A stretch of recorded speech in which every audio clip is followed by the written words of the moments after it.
Gold buyers, మీ కష్టాల్లో నమ్మకమైన మీ ఆత్మీయ నేస్తం.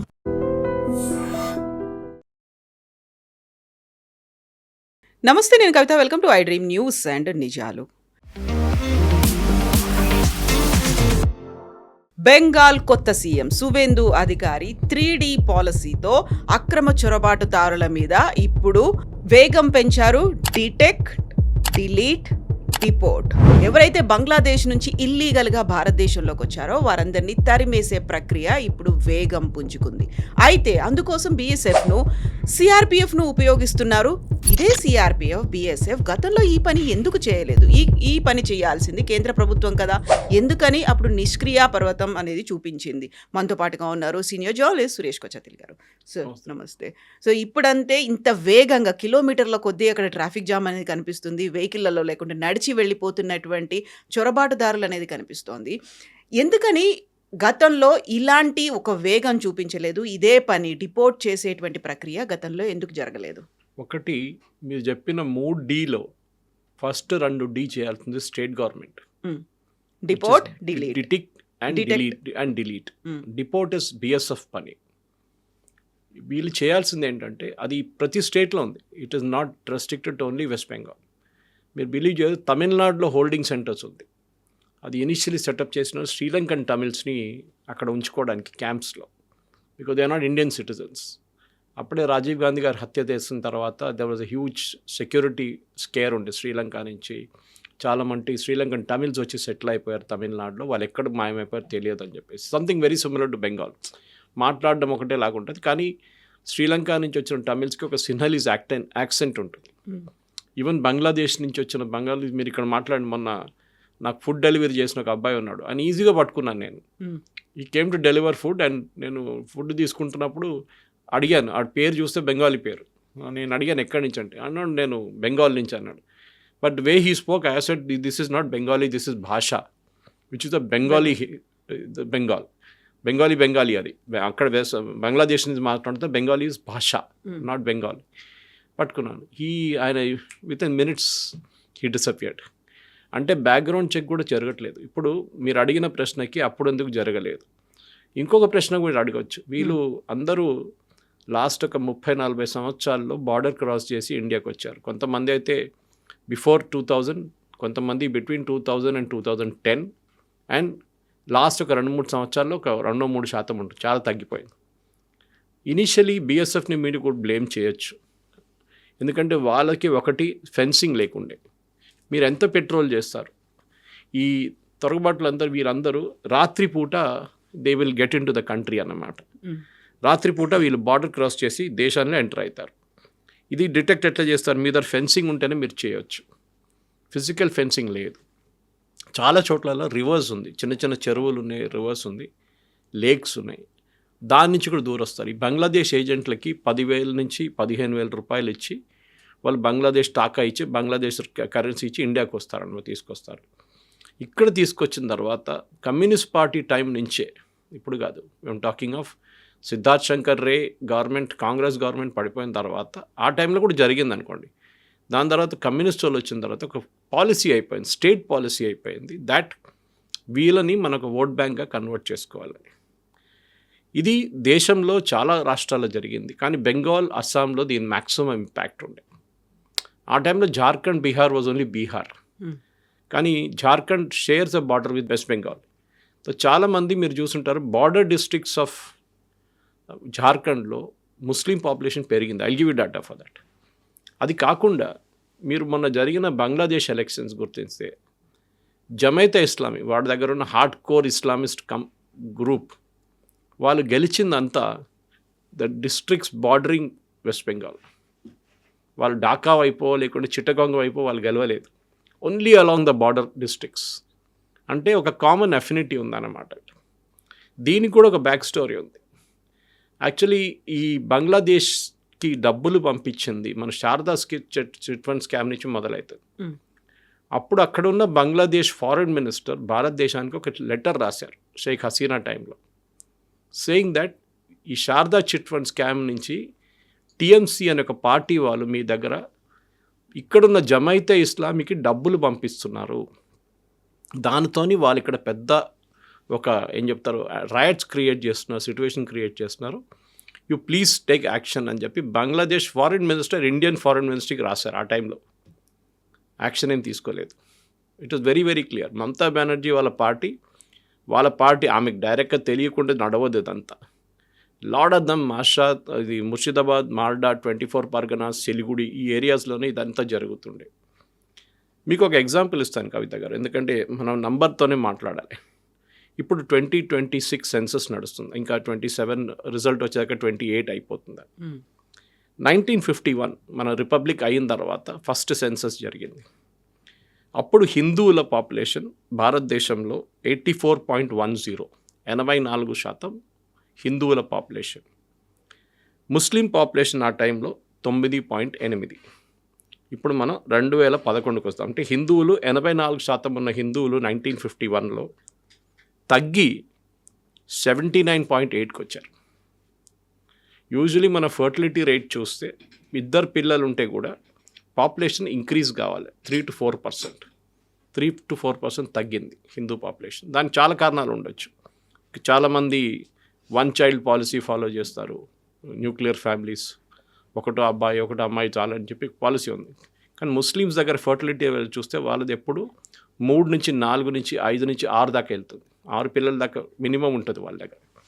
సో ముస్లిం పాపులేషన్ 1951లో 9.8% ఉండే, క్లోజ్ టు 10% అని చెప్పచ్చు, 9.8.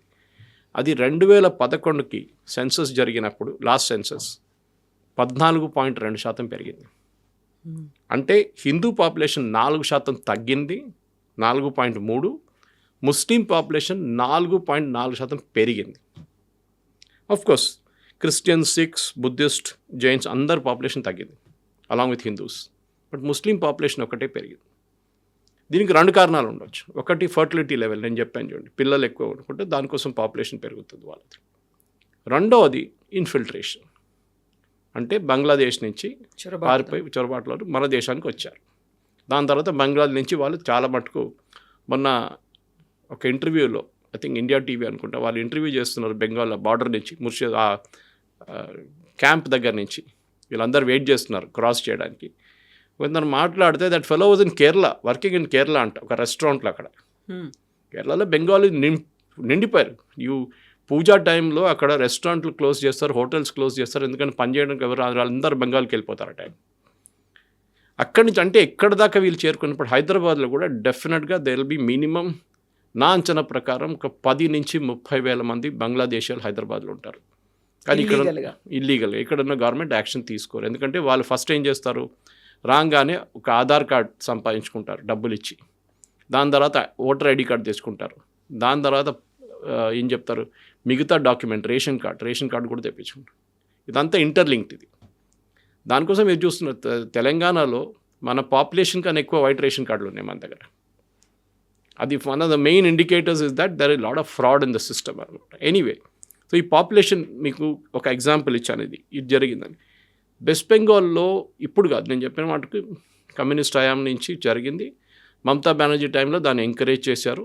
అక్కడ బర్త్ సర్టిఫికేట్లో పెద్ద ఒక ఫ్యాక్టరీ ఉంది. అబ్బాయి అమ్మాయి ఇక్కడ పుట్టారు, వాళ్ళ ఫాదర్ మదర్ బంగ్లాదేశ్ నుంచి వచ్చినా కానీ వాళ్ళు బర్త్ ఇక్కడ చూపిస్తారు, వాళ్ళు అడ్రస్తో సహా ఏదో ఒక అడ్రస్ పెట్టి చూపిస్తారు వీళ్ళు. మీకు ఇది క్లియర్గా చెప్పాలంటే చాలా మటుకు బంగ్లాదేశ్ నుంచి వచ్చిన వాళ్ళకి ఎంకరేజ్మెంట్ వీలే ఇచ్చారు. మన అస్సాం గురించి మాట్లాడాం కవిత గారు. Assam has face the majority front. Actually it is not Bengal. Initially Assam face చేశారు, ఎస్పెషలీ 71 వార్ టైంలో. అది కాకుండా దానికన్నా ముందు 65లో 61లో కూడా బంగ్లాదేశ్ నుంచి చాలా మటుకు ఆ టైంలో ఈస్ట్ పాకిస్తాన్ ఉండే. ఈస్ట్ పాకిస్తాన్ వల్ల చాలామంది సిటిజన్స్ అస్సాంకి వచ్చారు. అప్పుడే అస్సాంలో పెద్ద ఒక గొడవ జరిగింది, మీకు గుర్తుంటుంది. All Assam students union form అయింది, పెద్ద అజిటేషన్ జరిగింది. ప్రఫుల్ల కుమార్ మహంతా చాలామంది చనిపోయారు పోలీస్ ఫైరింగ్లో, దీంట్లో. ఎందుకంటే వాళ్ళు ఏమన్నారంటే అస్సామీసు ఈ బంగ్లాదేశ్ నుంచి వచ్చిన వాళ్ళు, and they didn't define between Hindus and Muslims. అది ఒక చాలా క్లారిటీ ఉంది దానికి. వీళ్ళు వచ్చి మా కల్చర్ మార్చేస్తున్నారు, మా ఫుడ్ హ్యాబిట్స్ మార్చేస్తున్నారు, బీఫ్ తింటున్నారు, హలాల్ పెట్టారు, ఇది మాకు వీ విల్ నాట్ అగ్రీ. వాళ్ళ డ్రెస్సింగ్ సెన్స్ మార్చేస్తారు, లుంగి వేసుకొని తిరుగుతారు వాళ్ళు చాలామంది దాంట్లో బంగ్లాదేశ్ నుంచి వచ్చిన వాళ్ళు మేల్ మెంబర్స్. మా కల్చర్ మారిపోతుంది, we don't want them here. పెద్ద అజిటేషన్ జరిగింది, చాలా నేను చెప్పాను చాలామంది చనిపోయారు దాంట్లో. తర్వాత రాజీవ్ గాంధీ గవర్నమెంట్ ఒక ఒప్పందానికి వచ్చారు, yes we will deport these people. Assamese ఏమన్నారంటే మా దగ్గర వీళ్ళు ఇక్కడ ఉంచుకోకూడదు, మీరు ఎక్కడికైనా పంపించేసాడు, either you send them back to Bangladesh or you send them back to మిగతా స్టేట్లో రీసెటిల్ చేయండి. ఇప్పుడు ఇందిరాగాంధీ దానికన్నా ముందు ఒక రూల్ తీసుకొచ్చి, ఐ థింక్ టిల్ 1984 అది ఉండే రూల్ ఉండే, ఆమె పెట్టిన రూల్లో దట్ బంగ్లాదేశ్ నుంచి వచ్చిన చాలామంది అక్కడి నుంచి ఇల్లీగల్గా వచ్చిన వాళ్ళు కూడా సిటిజన్షిప్ ఇచ్చారు ఆమె, ఇంక్లూడింగ్ ముస్లిమ్స్. హిందువులు తక్కువ వచ్చారు, కానీ హిందువులు కూడా వచ్చారు లేదని చెప్పి. మన మటువా కమ్యూనిటీ అని మాట్లాడుతుంటాం. ఇప్పుడు 1 crore ఉన్నారు ఇప్పుడు బెంగాల్లో, వాళ్ళు 1 కోటి మంది ఉన్నారు, వాళ్ళకి ఇవాళ దాకా సిటిజన్షిప్ ఇవ్వలేదు. అది కావాలని చెప్పి మమతా బెనర్జీ ఆపెట్టింది, ఎందుకంటే హిందువులు వాళ్ళు ఓటేస్తే బీజేపీకి వేస్తారని ఒక డౌట్ ఉండే ఆమెకి.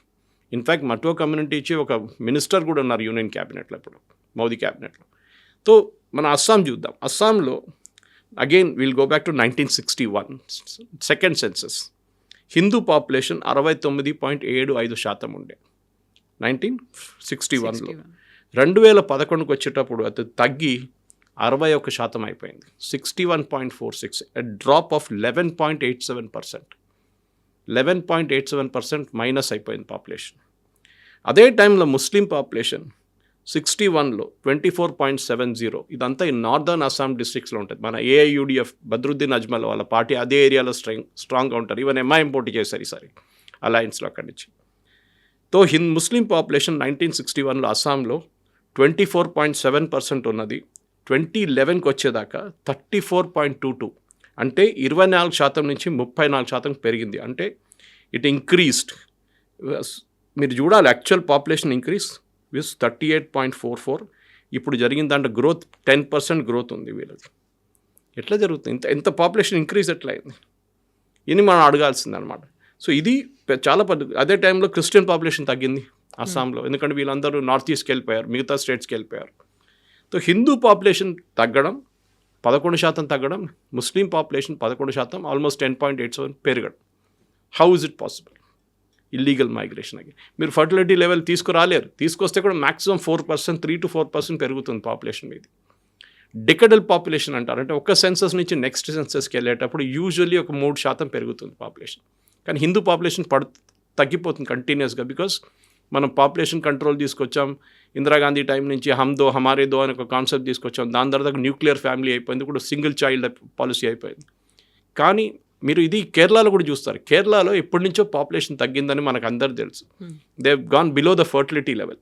బిలో ఫర్టిలిటీ లెవెల్ అంటే మన ప్రేక్షకులకు ఎక్స్ప్లెయిన్ చేయాలి చాలా సింపుల్ లాంగ్వేజ్. చనిపోయిన వాళ్ళకన్నా తక్కువ మంది పుడుతున్నారు. సో ఈ 100 people passed away, replacement is only 75 or 65. So fertility level తగ్గుతుంది, నంబర్ ఆఫ్ పీపుల్ యాక్చువల్ తగ్గిపోతే హిందూస్లో అదే జరుగుతుంది. And to large extent Christians in Kerala also. కానీ 1-2 districts కేరళలో, దట్ టు నార్దర్న్ కేరళలో, the population is increase by 30%. Decadal growth 20 నుంచి 30% పెరిగింది. అది Malappuram, Kozhikode, Wayanad districts which are heavily Muslim population. So ఇదే డెమోగ్రఫిక్ డివిడెండ్ మీద మనం మాట్లాడుతూ ఉంటాం, డెమోగ్రఫిక్ చేంజ్. దీని గురించి సెంట్రల్ గవర్నమెంట్ ఒక కమిటీని ఎస్టాబ్లిష్ చేశారు. మీరు చెప్పారు, ఆ కమిటీలో ఒక రిటైర్డ్ సుప్రీంకోర్టు జడ్జి ఉన్నారు, 2 బ్యూరోక్రాట్స్ ఉన్నారు, ఒకరు IPS, ఒకరు IAS retired, and doctor Shamika Ravi who's an economist, who's in prime minister's office. వీళ్ళకి ఒక సంవత్సరం టైం ఇచ్చారు, మొత్తం స్టడీ చేయండి. ఇప్పుడు నేను చెప్పిన ఫిగర్స్ ఉంటుంది చూడ, అది ఇంకా డిగ్ చేయొచ్చు మీరు డీప్గా, అండ్ కొత్త సెన్సస్లో మీకు ఇంకా డీటెయిల్స్ వస్తుంది.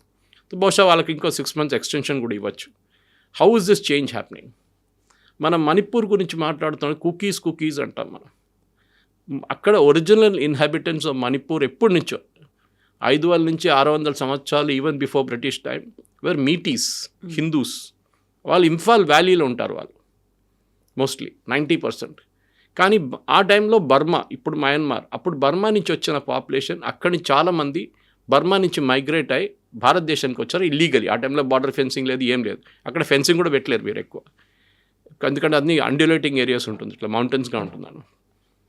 వాళ్ళు Kukis and they are Baptist Christians mostly. వీళ్ళది గొడవ అక్కడి నుంచి మొదలవుతుంది, ఇప్పుడు కాదు. అప్పుడున్న మీటి రాజులు ఏమన్నారంటే, మీరు మా దగ్గరికి రాకూడదు, వీళ్ళు రెగ్యులర్గా వచ్చి ఇంఫాల్ మీద దాడి చేస్తుండే ఈ కుకీలు.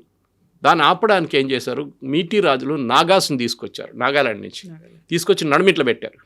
అండ్ దే టోల్డ్ నాగాస్ వీళ్ళు మా మీద అటాక్ చేయకుండా చూసుకోండి అని. That is a big story, separate story. ఇంకో రోజు మనం కావాలంటే చేయొచ్చు. మణిపూర్ ఇష్యూ ఎందుకు వస్తుంది ముందుకు అప్పుడు రిపీటెడ్ కానీ. సో మీకు ఒక నేషనల్ లెవెల్లో ఒకటి ఎగ్జాంపుల్ ఇచ్చాను, మీకు ఒకటి స్టేట్ లెవెల్లో అస్సాం ఎగ్జాంపుల్ ఒకటి ఇచ్చాను కవిత గారు. జార్ఖండ్ హైకోర్ట్ ఒక సంవత్సరం ముందు they gave a very important judgment. Okay, ఇది జార్ఖండ్లో ఏం జరుగుతుంది అని మాట్లాడుతూ వాళ్ళు అన్నారు, జార్ఖండ్లో ట్రైబల్ పాపులేషన్ పడిపోతుంది, ఎందుకు స్టాటిస్టిక్స్ సహా చూశారు వాళ్ళు last census and then state government దగ్గర ఉన్న డేటా. అక్కడ బంగ్లాదేశ్ నుంచి వచ్చిన ముస్లిమ్స్ ఫస్ట్ వెస్ట్ బెంగాల్కి వచ్చి ఆధార్ కార్డు ఓటర్ ఐడి కార్డుని తీసుకొని వాళ్ళు మెల్లమెల్లగా జార్ఖండ్ వైపు రావడం మొదలుపెట్టుకోవచ్చు. Jharkhand shares border with West Bengal. కంప్లీట్గా అక్కడ వచ్చి ట్రైబల్ అమ్మాయిల్ని పెళ్లి చేసుకొని పిల్లలు అనుకుంటున్నారు. ఈ పిల్లలు ముస్లిమ్సా ట్రైబల్సా, వాళ్ళు ఎక్కడ పనికి వస్తుందో అట్లా తీసుకుంటున్నారు. ట్రైబల్ అనగానే ట్రైబల్ రైట్స్ వచ్చేస్తుంది వాళ్ళకి. కానీ కన్వర్ట్ కావట్లేదు వీళ్ళు, they are remaining as Muslims.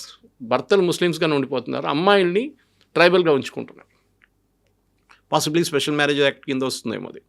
So Jharkhand high court అన్నారు, they told the government of Jharkhand ఒక ఎంక్వైరీ ఆర్డర్ చేయండి, ప్రిఫరబ్లీ బై సిబిఐ, ఏం జరుగుతుంది స్టేట్లో అని చెప్పి. కానీ ఇవాళ దాకా ఎంక్వైరీ జరగలేదు. దాని కారణాలు మీకు తెలుసు, it's very very clear. This is the major change అనమాట. ఇప్పుడు మీరు పాపులేషన్ చూడండి, నేను మీకు 2-3 స్టేట్స్లో పాపులేషన్ చూపిస్తాను. వెస్ట్ బెంగాల్ 1951 సెన్సస్ తీసుకోండి. వెస్ట్ బెంగాల్లో ముస్లిం పాపులేషన్ పెరిగింది 19.46 1951 సెన్సస్లో. 2011 సెన్సస్లో అది 27% పెరిగింది, అంటే 8 + 7.5% పెరిగింది. వెస్ట్ బెంగాల్ ముస్లిం పాపులేషన్ 1951 సెన్సస్ ప్రకారం 9.44% ఉండే, ఇప్పుడు 22.73, 22.73, 9.44 నుంచి 22.73. ఎక్కడ దేశంలో ఇంత ముస్లిం పాపులేషన్ పెరగలేదు. It was all illegal migration from Bangladesh. అది 1951, 61, 71 యుద్ధం తర్వాత అంతా జరిగింది. దానికి ఇందిరాగాంధీ గారు సపోర్ట్ ఇచ్చారు, సిటిజన్షిప్ ఇచ్చారు చాలామందికి. అక్కడే పాపులేషన్ మెట్రిక్స్ మారిపోయింది. ముర్షిదాబాద్, మాల్డా హిందూ మెజారిటీ ఉన్న డిస్ట్రిక్ట్స్ అదన్నా. 1951లో దేవర్ హిందూ మెజారిటీ. ఇప్పుడు అక్కడ ముస్లిం పాపులేషన్ 40 నుంచి 60 నుంచి 70% ఉన్నారు. ఇది సో 13.29% బెంగాల్ జార్ఖండ్ బార్డర్లో పెరిగింది పాపులేషన్. వెస్ట్ బెంగాల్లో అదే టైంలో 7.55% పెరిగింది.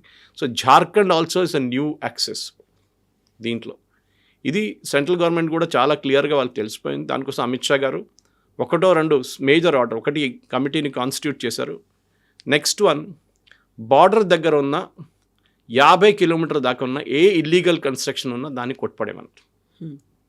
బికాజ్ వీరేం చేస్తారంటే ఫస్ట్ దూరం వచ్చి ఇంట్లో ఉంటారు, అది లోకల్ ఏదో మస్జిద్ ఉండొచ్చు, దర్గా ఉండొచ్చు, ఏదో ఒక సెటప్ చేసి ఉంటారు వీళ్ళు. అక్కడ వచ్చి వారం 10 రోజుల పాటు ఉంటారు. ఈ ఏజెంట్లు తీసుకొస్తారు, దళాలు వాళ్ళు. దాని తర్వాత అక్కడి నుంచి స్లోలీ మూవ్ అవుతారు దమ్దమ్ వైపు, హౌరా వైపు, కల్కటా వైపు. నిన్న ఇంటర్వ్యూ చేసిన వాళ్ళు చాలామంది మీరు చూసుంటారు, బార్డర్లో వాళ్ళు బార్డర్ పోస్టింగ్ దగ్గర వెయిట్ చేస్తున్న వాళ్ళు ఏమన్నారు, బైక్ మెకానిక్, లేడీస్ ఏమో ఇంట్లో మెయిడ్గా పనిచేస్తున్నారు, కొంతమంది రెస్టారెంట్లో పనిచేస్తున్నారు అబ్బాయిలు. వీళ్ళందరూ మీరు ఎక్కడెందుకు వచ్చారంటే అక్కడ మాకు ఉద్యోగం లేదంటే, అంటే మేము భారతదేశం ఏమైనా ఉద్యోగం కోసం తీసిపెట్టుకున్నాము. అండ్ సుప్రీంకోర్టు అన్నారు, సుప్రీంకోర్టు మేజర్ జడ్జ్మెంట్ ఒక 3 years ముందు అన్నారు, మనం ధర్మశాల కాదు, మనం ఎవరిని కావాలంటే తెచ్చుకొని ఇక్కడ పెట్టుకోవడానికి. ఎందుకంటే దట్ కేస్ కేమ్ అబౌట్. చాలామంది కాంగ్రెస్ వాళ్ళు అప్పుడప్పుడు చెప్తుంటారు ఈ కేసు గురించి. నాకు ఒకసారి క్లారిఫికేషన్ కూడా ఇస్తాను. ఇది ఒక 2 సంవత్సరాల ముందు మన ఢిల్లీ నుంచి ఒక 10 మంది రోహింగ్యాలు పట్టుకున్నారు. అక్కడ లక్షల్లో ఉన్నారు actually. Rohingyas are different from Bangladesh. అది ఒక క్లారిఫికేషన్. రోహింగ్యాస్ వచ్చింది మయన్మార్ నుంచి వచ్చారు. అక్కడ అరకాన్ రీజన్ నార్త్ మయన్మార్లో జరిగిన పెద్ద, ఇప్పుడు కూడా నడుస్తుంది అక్కడ బ్యాటిల్ నడుస్తుంది, ఇస్లామిస్ట్ వర్సెస్ బుద్ధిస్ట్. అక్కడ పెద్ద ఒక గొడవ ఉంది. Army, Myanmar army versus Islamic groups. అక్కడి నుంచి పారిపోయి వచ్చిన వాళ్ళు రోహింగ్యాలు. 10 మంది రోహింగ్యాల్ని డిపోర్ట్ చేయమని సుప్రీంకోర్టు దాకా వెళ్ళిన కేసు ఇండియన్ గవర్నమెంట్ ఏం చేశారు, వాళ్ళని తీసుకెళ్ళి అండమాన్ దాకా తీసుకెళ్ళి వాళ్ళందరికీ ఒక లైఫ్ జాకెట్ ఇచ్చేసి ఒక చిన్న బోట్ ఇచ్చేసి పంపించేశారు వాళ్ళు. అది పెద్ద గొడవ జరిగింది. ప్రశాంత్ భూషణ్ సుప్రీంకోర్టులో అదే రోజు పొద్దున వచ్చి వాళ్ళని పంపించారు, హ్యూమన్ రైట్స్ అయిపోయిందో సుప్రీంకోర్టు అన్నారు they are not our citizens. And first of all మీకు ఎట్లా తెలుసు వాళ్ళు అక్కడ ఉన్నారని అడిగారు. వాళ్ళు నాకు ఫోన్ చేశారు అక్కడి నుంచి, ఏది ఇండియన్ ఫోన్ యూజ్ చేసి మయన్మార్ నుంచి వీళ్ళు ఫోన్ చేస్తున్నారంట వీళ్ళు. అప్పుడు ఆలోచించండి ఎంత మట్టుకు ఇల్లీగల్ ఇమిగ్రేషన్ నడుస్తుంది మన దేశంలో.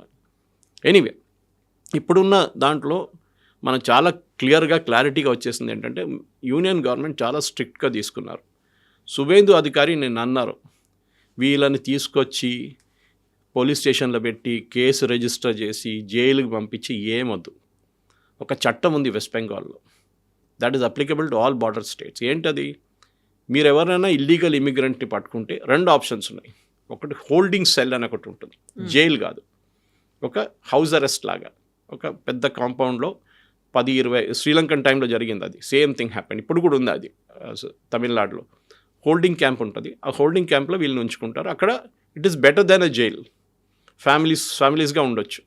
దాని తర్వాత 7 రోజుల లోపల వాళ్ళ మీద ఒక డెసిషన్ తీసుకోవాలి, డిపోర్ట్ అవ్వడం. వాళ్ళ దగ్గర డాక్యుమెంట్స్ ఉందా, లేదు, డాక్యుమెంట్స్ ఉందా చెక్ చేయండి, అది మోస్ట్లీ ఫ్రాడ్ డాక్యుమెంట్స్ ఉంటుంది. దాని తర్వాత వాళ్ళని డిపోర్ట్ చేయాల్సి. ఈ డిపోర్టింగ్ ఇస్ అ బిగ్ ప్రాబ్లం, ఎందుకంటే బంగ్లాదేశ్ ఇప్పుడు కూడా ఒప్పుకుంటలేరు వాళ్ళ సిటిజన్స్ మన దగ్గర ఉన్నారని. కానీ ఒక్కసారి మన డాక్యుమెంటేషన్ కరెక్ట్గా తీసుకుంటే దాని తెలిసిన ఇప్పుడు వీళ్ళు వచ్చిన వాళ్ళు మ్యాక్సిమం మీరు చూసుంటారు బార్డర్లో వెయిట్ చేస్తున్న వాళ్ళు అందరూ ఖుల్నా నుంచి వచ్చారు. That's border district bordering Bangladesh. Khulna నుంచి వచ్చారు వీళ్ళందరూ. జస్ట్ మన ఇక్కడి నుంచి ఏం చెప్తారు వాళ్ళకి మణికొండ దాకా వెళ్ళే డిస్టెన్స్లో మీరు క్రాస్ చేసుకోవచ్చు ఖుల్నాకి. సో వాళ్ళు అట్లా క్రాస్ అప్పుడు బార్డర్ లేదు, ఏం లేదు, ఫెన్సింగ్ లేదు, ఏం లేదు. ఇప్పుడు ఫెన్సింగ్కి మనకు తెలిసిన 480 ఏకర్లు ఇచ్చేస్తారు, ఇంకొక 200 ఏకర్లు ఇవ్వాల్సి వస్తుంది. ఫెన్సింగ్ చేసేస్తున్నారు వాళ్ళు. కానీ ఇప్పుడు ఉన్న వాళ్ళని ఏం చేస్తారు? So detect is a first step. ఈ డిటెక్షన్ ఎట్లా వచ్చిందంటే ఎస్ఐఆర్ నుంచి వచ్చింది. దానికోసం మమతా బెనర్జీ, కాంగ్రెస్, సిపిఎం వీళ్ళందరూ ఎస్ఐఆర్ గురించి సుప్రీంకోర్టు దాకా ఎందుకు వెళ్ళారంటే వీళ్ళని ఇక్కడ ఉంచుకోవడానికి. These were their vote banks. ఒక్కసారి వాళ్ళు ఎస్ఐఆర్లో సక్సీడ్ అయ్యారనుకోండి, then they become Indian citizens. Because మన కాన్స్టిట్యూషన్ అది చెప్తుంది only an Indian citizen can vote. కానీ నిన్న కూడా సుప్రీంకోర్టు వాళ్ళ ఫైనల్ జడ్జ్మెంట్లో స్పెషల్ ఇంటెన్సివ్ రివిజన్ కూడా చాలా క్లియర్గా చెప్పారు, it's a constitutional requirement.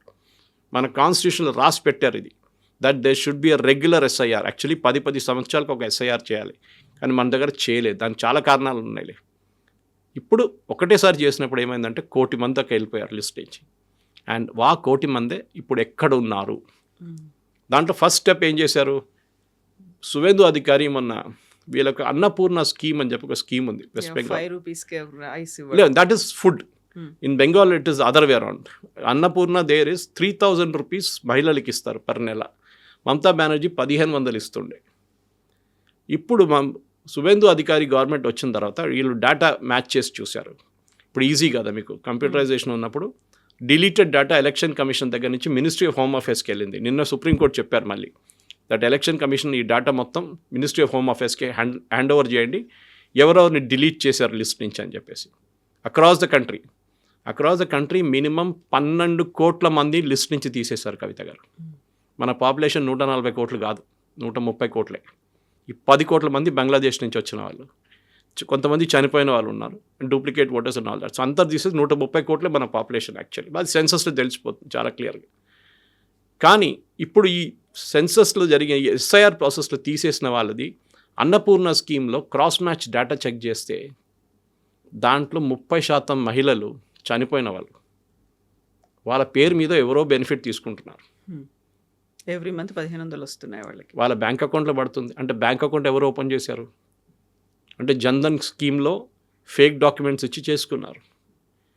Because ఆ లెవెల్లో సర్టిఫికేషన్ స్టేట్ గవర్నమెంట్ చేయాల్సి వస్తుంది. స్టేట్ గవర్నమెంట్ డేటాని వాళ్ళ డిస్ట్రిక్ట్ మేజిస్ట్రేట్స్ ఇమ్మీడియట్లీ సువేందు అధికారి ఒక 4 రోజుల ముందు అక్కడున్న 33 డిస్ట్రిక్ట్ కలెక్టర్స్కి రాశారు, ఈ డేటా మొత్తం చెక్ చేయండి ఎవరెవరు బెనిఫిషరీస్ ఉన్నారు. ఇంకొక 20% అక్కడున్న డిలీట్ అయిన ఓటర్స్ అంటే బంగ్లాదేశ్ వాళ్ళు మన దేశంలో వచ్చి మన స్కీమ్స్ తీసుకొని మన రేషన్ కార్డులు మన బియ్యం కానీ గోధుమలు కానీ తీసుకొని వాళ్ళు బతుకుతున్నారు. మన ప్రజలది ఏమవుతుంది? He asked yesterday, he said వీళ్ళు మా దామాద్ కాదు, వీళ్ళు వీళ్ళని బిర్యానీ తినిపించడము, పోలీస్ స్టేషన్లో కూర్చోబెట్టడం, జైలుకి తీసుకెళ్ళడం, అది ఇంకో 10 సంవత్సరాలు నడుస్తుంది. Directly hand over to BSF. So BSF ఏం చేస్తారంటే వీళ్ళది ఫస్ట్ ప్రాసెస్లో వీళ్ళ దగ్గర ఉన్న పేర్లు తీసుకుని వాళ్ళ డాక్యుమెంట్స్ ఏం లేదంటారు, ఉంటే కూడా పడేస్తారు వాళ్ళు. నేను ఇంటర్వ్యూ చేసిన నలుగురు అదే అన్నారు, మా దగ్గర ఆధార్ ఉంది, పాన్ కార్డు ఉంది, ఒకటిదైతే పాన్ కార్డు కూడా ఉందంట, అండ్ ఓటర్ ఐడి కార్డు ఉంది, రేషన్ కార్డు ఉంది. ఎక్కడ అని అడిగితే ఇది మేము అక్కడ పడేస్తాం, ఇంటికాడ పడేసి వచ్చేసినామని. బికాజ్ అది ఇల్లీగల్గా సంపాదించారు వాళ్ళు. ఇప్పుడు జరుగుతుంది ఏంటంటే వీళ్ళని తీసుకొచ్చి క్యాంప్లో కూర్చోబెడతారు. క్యాంప్లో కూర్చోబెట్టి ఒక ఫామ్ ఉంది, ఫామ్ ఫిల్అప్ చేపిస్తారు. బేసిక్ డీటెయిల్, మీ పేరేంటి, మీరు ఎక్కడి నుంచి వచ్చారు, ఖుల్నా నుంచి వచ్చారా, మీరు ఢాకా నుంచి వచ్చారా, ఎక్కడి నుంచి, ఏ డిస్ట్రిక్ట్ నుంచి వచ్చారు. Most of them are illiterate, at least parents. కొంతమంది యంగ్స్టర్స్కి కొంచెం డీటెయిల్స్ ఇంకా తెలుసు, మేము ఈ విలేజ్ నుంచి వచ్చామని. దాని తర్వాత ఏం చేస్తారంటే వీళ్ళది కంప్లీట్ బయోమెట్రిక్ తీసుకుంటారు. 10 ఫింగర్ ప్రింట్లు బయోమెట్రిక్ స్కాన్ చేస్తారు. స్కాన్ చేసి నేషనల్ క్రైమ్ రికార్డ్ బ్యూరోతో మ్యాచ్ చేస్తారు. This will take hardly 5 seconds, 5 to 10 secondsలో మ్యాచ్ అయిపోతుంది. నేషనల్ క్రైమ్ రికార్డ్ బ్యూరోలో ఏదైనా దొంగతనం చేశారా, మర్డర్ చేశారా, క్రిమినల్ కేసు ఉందా, వాళ్ళ హిస్టరీ ఏంటి, వాళ్ళ హిస్టరీ అంటే పక్కన కూర్చోబెడతారు. ఆల్ క్లియర్ అంటే మళ్ళీ ఐరిస్ స్కాన్ తీసుకుంటారు వీళ్ళది. ఐరిస్ స్కాన్ ఈ 10 ఫింగర్ ప్రింట్లు తీసుకున్న తర్వాత వీళ్ళది డాక్యుమెంటేషన్ చేసి వీళ్ళ పేరు అన్ని డీటెయిల్స్ ఇచ్చి ఒక రోజులో 20, 30, 40, 50 మందిది ఉండొచ్చు యాజ్ పర్ ద స్పీడ్. ఇప్పుడు ఆల్రెడీ 200 మంది వెయిట్ చేస్తున్నారంట ఇవాళ కూడా. సో అట్లా కాకుండా చాలా క్యాంప్స్లో వేలాది మంది ఉన్నారు, ఇంకా పెద్ద పెద్ద ప్రొసెషన్ లాగా వెళ్తున్నారు వీళ్ళు. సో వీళ్ళని then there is a flag meeting, Bangladesh border guards and మన బిఎస్ఎఫ్ కమాండర్స్ నడిమిట్లో ఒక ఫ్లాగ్ మీటింగ్ ఉంటుంది. ఇప్పుడు ప్రతిరోజు జరుగుతుందంట, ముందంతే వారంలో ఒకసారి జరుగుతుండే. సో దాంట్లో వీళ్ళు లిస్ట్ ఎక్స్చేంజ్ చేస్తారు. చూడండి 30 మంది ఉన్నారు, వీళ్ళ విలేజ్ ఇది, వీళ్ళ పేరు ఇది, వీళ్ళు వచ్చిన డీటెయిల్స్ ఇది, ఏ రోజు ఇక్కడికి వచ్చారు, ఏ ఇయర్లో వచ్చారు, okay these are the details we have with us. మీరు కావాలంటే వాళ్ళని పిలిచి ఒకసారి అడగండి. సో బంగ్లాదేశ్ వాళ్ళు వీళ్ళని తీసుకొని, బంగ్లాదేశ్ బార్డర్ గార్డ్స్ వీళ్ళని ఒకసారి క్వశ్చన్ చేస్తారు. And most of dum speak Bengali only, Bengali భాష మాట్లాడతారు. దాని తర్వాత వీళ్ళని యాక్సెప్ట్ చేసి వాళ్ళు అటువైపు తీసుకెళ్ళిపోతారు. This is the process that is happening. కానీ ఇది ఒక్క వెస్ట్ బెంగాల్లో కాదు, ఇది ప్రతి స్టేట్లో జరగాలి. అది including Telangana, including Andhra Pradesh, including Kerala, including Tamil Nadu. ఎక్కడ ఉన్నా కానీ బంగ్లాదేశ్ నుంచి వచ్చిన ఒక 10 కోట్ల మంది మన దగ్గర భారతదేశంలో ఉన్నారు. ఇది నేను చెప్పట్లేదు, శశి తరూర్ చెప్పారు. In is one of his books is return how such an illegal mass migration జరిగింది మన history. It's one of the biggest scams అని చెప్పొచ్చు కవిత గారు. 10 కోట్ల మంది కంప్లీట్గా ఇండియా వైడ్గా ఉన్నారు. వాళ్ళు 10 కోట్ల మంది ఉన్నారు. దాంట్లో చాలామంది వాళ్ళ Aadhaar card, date of birth, మాధ్యమిక సర్టిఫికేట్ వెస్ట్ బెంగాల్లో అన్నీ చేయించుకున్నారు. కానీ ఒక్కటే చోట్ల వాళ్ళు పట్టుబడ్డారు. ఎస్ఐఆర్లో 2002లో మీరు ఎక్కడ ఓటేశారు చెప్పండి అనగానే మా నాన్నగారు అమ్మగారు 24 సంవత్సరాల్లో ఓటే వేయలేదు. అదేంటి 24 సంవత్సరాలకు 5 ఎలక్షన్లు అయినా ఉంటుంది, అసెంబ్లీ, లోక్సభ, ఎందుకు ఓటు వేయలేదు? No reply. ఎందుకంటే they are not from India. ఇది మెయిన్ అనమాట. మీ అమ్మగారు, మీరు ఆ రోజు ఓటింగ్ మీ ఏజ్ లేకుండే, మీరు 15 సంవత్సరాలు 10 సంవత్సరాలు అబ్బాయి అమ్మాయి ఉండొచ్చు, కానీ మీ పేరెంట్స్ ఓటింగ్ చేశారా లేదా, ఎక్కడ చేశారు, మీరు మొత్తం డీటెయిల్స్ అక్కర్లేదు, ఈవెన్ డిస్ట్రిక్ట్ చెప్తే చాలు. హౌరాలో ఓటేశారు, లేకుంటే కలకత్తాలో ఓటేశారు, 24 పర్గనాస్లో ఓటేశారు, ఈ డీటెయిల్స్ కావాలి. ఎస్ఐఆర్లో అక్కడ పట్టుకున్నారు. That is why Mamata Banerjee Supreme Court దాకా వెళ్ళి కొట్లాడింది. Because she wanted to save these fellows. వాళ్ళని ఎట్లయినా బెంగాల్లో ఉంచుకొని ఆమె ఎలక్షన్ గెలుపుదాం అనుకున్నాయి. కానీ ఆ ఎలక్షన్లో ఈ 1 కోటి మంది ఈసారి ఓటేయలేకపోయారు. దాంతో మమతా బెనర్జీ ఓడిపోయింది. ఇప్పుడు కూడా డిఫరెన్స్ బీజేపీ టీఎంసీ నడిమిట్లో ఉన్న డిఫరెన్స్ ఈసారి టోటల్ ఓట్స్లో 40 లక్షలే, టోటల్ డిలీషన్స్ 1 crore. అక్కడ మీకు తెలిసిపోతుంది ఎందుకు మమతా బెనర్జీ ఓడిపోయిందని. ఆ 1 crore పీపుల్ లిస్ట్లో ఉంటుండే మమతా బెనర్జీ మళ్ళీ ముఖ్యమంత్రి అవుతుండే. This is the difference. So దానికోసం కమ్యూనిస్ట్ వాళ్ళు, కాంగ్రెస్ వాళ్ళు, మమతా బెనర్జీ అందరూ సుప్రీంకోర్టుకి వెళ్ళారు, అక్కడ వెళ్ళారు, ఇక్కడ వెళ్ళారు. ఈ ఎస్ఐఆర్ ప్రాసెస్ ఇల్లీగల్, ఆపాలే, వీళ్ళు ఎందుకు పంపిస్తున్నారు పాపం పేదోళ్ళు అని చెప్పి. ఐ థింక్ భారతదేశం చూసిన one of the biggest scam. మనం ట్రంప్ని తిడుతుంటాం మనం అప్పుడప్పుడు. మన వాళ్ళు కూడా అక్కడ వెళ్ళి ఇల్లీగల్గా ఎంటర్ అవుతారు, డంకీ రూట్లో వెళ్తారు. కొంతమంది కెనడాకు కూడా డంకీ రూట్లో వెళ్తారు ఇల్లీగల్గా, అక్కడ పట్టుకుంటారు, వాళ్ళని జైలు వేసేస్తారు. ఇదేంటి ట్రంప్ ఇట్లా చేస్తున్నారు? Every nation is doing that except maybe UK లాంటి దేశం ఫ్రీ బార్డర్స్ ఓపెన్ చేశారు వాళ్ళు. కానీ ప్రతి దేశంలో మైగ్రేషన్, ఇల్లీగల్ మైగ్రేషన్ చాలా పెద్ద సమస్య అయిపోయింది. ఇప్పుడు స్పెయిన్ కూడా గుర్తించారు దాన్ని, ఇటలీ ఇప్పుడు లేశారు నిద్ర నుంచి. ప్రతి European nation now they facing major problem. వాళ్ళు లాస్ట్ 10 సంవత్సరాలు దీని గురించి అస్సలు పట్టించుకోలేదు. ఇప్పుడు now they having a problem. మనం కూడా ఇది ఎప్పుడో చేయాలండే, చేయలేదు. నాకు ఒకసారి రాజాసింగ్ గారు చూపించారు, ఆయన వాళ్ళ కాన్స్టిట్యున్సీలో గోషామహల్లో ఒక హనుమంత్ విగ్రహం ఉంది పెద్దది, కొండ మీద తీసుకెళ్ళి అక్కడి నుంచి చూపించారు. నా సురేష్జీ ये जो नीचे है ना ये पूरे బంగ్లాదేశీ, వీళ్ళు లేకుండే ఇక్కడ 5 సంవత్సరాల ముందు ఇక్కడ వీళ్ళు లేకుండే.